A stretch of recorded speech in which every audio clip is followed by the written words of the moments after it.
How to add people on Cash App. To add someone on Cash App, you essentially establish a connection with them to facilitate sending and receiving payments. You don't add them in the way that you might on social media platform, but you can either add them to your list of frequently paid recipients or use their hashtag or phone number or email to send money.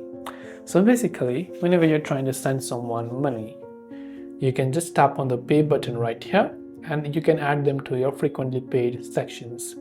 You can also add some of them or these people to your favorite. If you sync your contacts, you have them over here, or you can add them to your Cashtag and just basically remember their Cashtag. They'll be added to the frequently paid list, and then just like that, those people will be added on your Cash App account.